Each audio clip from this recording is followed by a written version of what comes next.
All right, guys, welcome back to part 2 of this engine build. If you're not caught up with the first video, go check it out. Part 1, a little recap of part 1. I tore the motor out of this RMK 800. I bought some new parts to rebuild it, so we bought all new parts. So this is how I'm gonna start out part 2, guys. Thank you guys for watching this, really appreciate it. The more views I get and the more likes makes me just wanna do more builds like this, create more content. I just wanna see if people like it. Like I said in the first video, I went ahead, sent it to my mechanic. This bearing right here was super bad. So we went ahead, they put a new one of these bearings on for me. Another thing I had bought was the Wiseco piston kit, the new crankcases, and in that box is a new cylinder. I went ahead and sent up my old one up to a company up in Canada. They went ahead, gave me my core refund back because it wasn't too bad. They accepted it, and I also sent in my spare crankcases. They were gonna use some parts out of it. So like my water pump shaft here was still in great shape. So they're using that for a new build that they're doing. But in this video, we're gonna go ahead, put all of this together, and it's gonna be great. So hopefully everything goes as planned, and we'll get started. So the first step in this process is putting the crankshaft in. Before I do that, as you can see, I'm using the old seal, and there's a ton of metal shavings. So I'm going to first blow these two seals out, as well as blow all this debris out of the motor or crankcases before I go ahead and put that crankshaft in.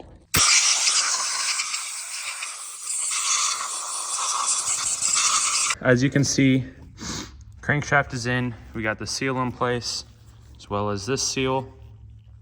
Another important thing when you're putting this crankshaft in, you got to line this gear up with that water pump. As you can see, as that gear moves, it moves that water pump. Make sure that is set before crunching these cases down. This is very important.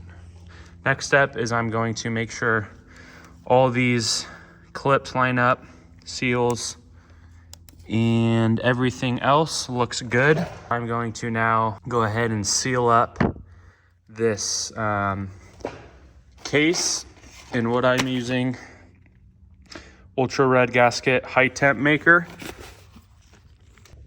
Okay, we got cases together. It's all sealed up, torqued. I torqued them to 22. It said 20 to 24, so I just met in the middle. These line up. Everything's free.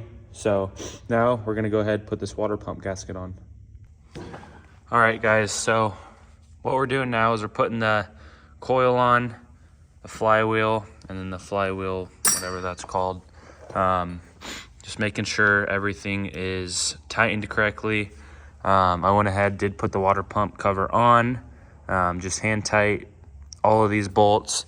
Once we're done with this, we're gonna go ahead go over to the clutch side, get that in. And then after that, we'll start with the head. All right, guys, here's what it looks like right now. Everything's torqued down. We got this durability kit right there. So you got 2 head gaskets instead of 1. Came with new dowels and stuff. Everything's turning. Everything looks good. The new cylinder went on super easy. We did end up going with a new thermostat. Put a picture in of what the old one looked like.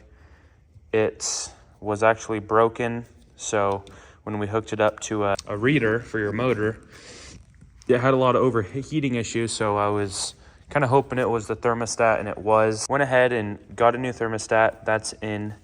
Everything seems to be going super smoothly. I have all the gaskets that I need. The next step is going to just be putting on some miscellaneous stuff. I'm not sure on the torque spec on the flywheel yet, but I can go ahead and get the reeds in and the intake on, as well as, actually that might be about it. I can do the rest when it's in the motor, or when it's in the sled. So we're gonna go ahead and get the reeds on, and then we'll go from there. All right, guys, fast forward. I got the motor in.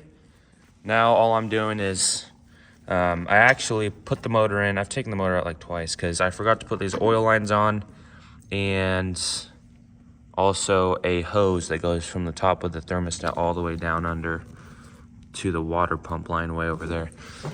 Got those hooked up, cleaned out my exhaust valve, and now I'm just, putting the wires together. I'm gonna put the spark plugs in, check compression before I try and start it up, and then I'm going to go ahead and try and pull this thing, and we'll see from there. I started up a couple times, and it seems like either the plugs are bad because it starts up and it just idles a little rough. I'm not sure if it's the computer needs reset, or if I don't have a plug plugged in all the way, or it's the air, because obviously there's no intake really hooked up. Check for any cracks. Seems like that one's good. They're both getting spark. So this is just one thing that I would check. Make sure this white isn't cracked at all, and then check the gap. The gap right, see if it focuses. Right there. You can sometimes crush that a little closer to that little pin. Creates a better arc, but these might have been dropped, so I'm gonna go ahead and exchange these. I have some other ones. And then also, that's one thing we're gonna check. So I'm gonna put some new plugs in here, and then we'll start her up and see if that changes anything.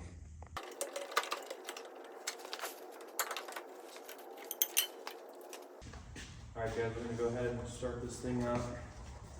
I'm trying to figure out the idle. I already started it up once. I'll let you guys hear. Has a little bit of doesn't idle. You gotta give it a tiny bit of gas. It's just not going in those low RPMs. I don't know if it's the computer system or what the deal is, but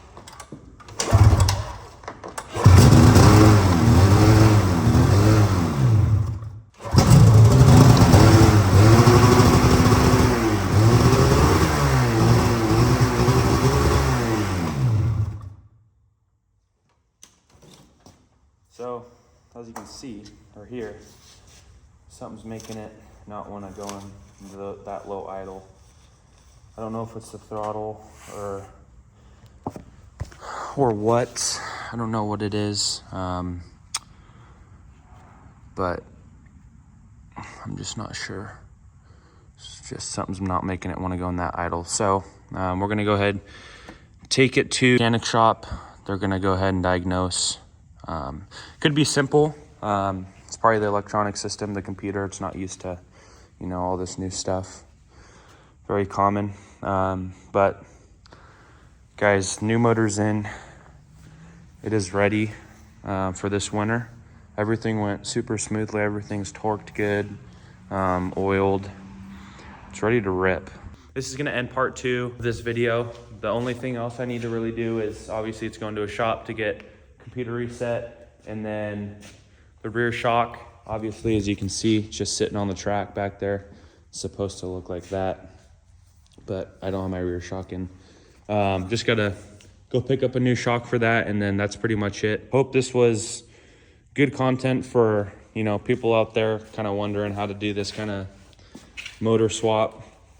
I've never done it on a snowmobile, but it's not too hard.